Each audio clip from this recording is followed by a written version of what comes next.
ইদানিং গ্রামে বা শহরে যেখানেই যাচ্ছি একটা কথাই শুনতে পাচ্ছি, এবার ভোট কিভাবে দেব।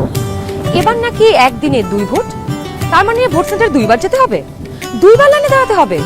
Lot of confusion. কিন্তু এই সব কিছু নিয়ে আপনার যাবতীয় দুশ্চিন্তা আজ দূর হয়ে যাবে। চলুন দেখি আগামী ত্রয়োদশ জাতীয় সংসদ নির্বাচন এবং গণভোটের দিন আমরা কিভাবে ভোট দেব। ভোটের দিন একদম সকালবেলা আপনার ভোট কেন্দ্রে চলে আসবেন। নারী পুরুষ ঠিক এইভাবে আলাদা আলাদা লাইনে দাঁড়াবেন। লাইনের শুরুতেই আপনার ভোটার ক্রমিক নাম্বার উল্লেখ করে লেখা থাকবে আপনি কোন কক্ষে ভোট দেবেন। ভোট কেন্দ্রের কোন কক্ষে আপনি ভোট দিবেন সে বিষয়ে আনসাররাও আপনাকে সহায়তা করবেন। এরপর আপনি সোজা চলে যাবেন আপনার ভোট কক্ষে। কিভাবে নারী এবং পুরুষ ভোটারদের আলাদা রুমে ভোট গ্রহণ করা হচ্ছে চলুন দেখে আসি। কক্ষগুলোর বাইরেও ভোটার ক্রমিক নম্বরগুলো লেখা থাকবে। প্রথমেই একজন পোলিং অফিসার আপনার নাম এবং ভোটার নম্বর জিজ্ঞাসা করবেন। তারপর আপনার চেহারার সাথে আপনার ভোটার তালিকায় থাকা ছবি মিলিয়ে দেখবেন। এটা আমি, এখানে একটু খারাপ আসছে ছবি। বাবার নাম আনিসুজ্জামান।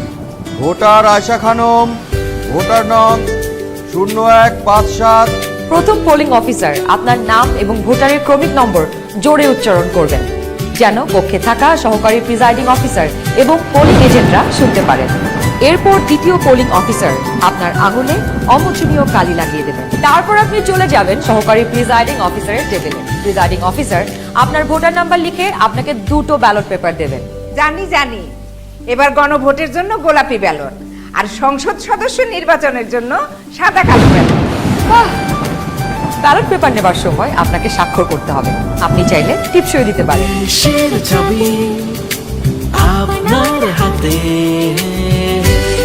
ব্যালটের সাথে দেওয়া হবে সিল মারার জন্য একটি রাবার স্ট্যাম্প। আপনি 2টি ব্যালট এবং রাবার স্ট্যাম্প নিয়ে ভোট দেবার গোপন কক্ষে যাবেন।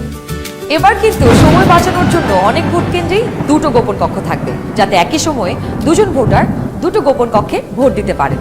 গোপন কক্ষের ভেতরে আপনি কিভাবে ব্যালটে সিল দিবেন চলুন দেখি। গণভোটের গোলাপি ব্যালটে হ্যাঁ এবং না 2টো ঘর থাকবে। সংস্কার বা পরিবর্তন চাইলে হ্যাঁতে সিল মারুন। গণভোটে আপনি হ্যাঁ দিলে সবগুলো সংস্কার পাবেন, আর না দিলে কোনো সংস্কারই পাবেন না। এরপর ব্যালটটি লম্বালম্বি ভাঁজ করুন, যেন সিলের রং অন্য ঘরে না পড়ে। এরপর আড়াআড়ি ভাঁজ করুন।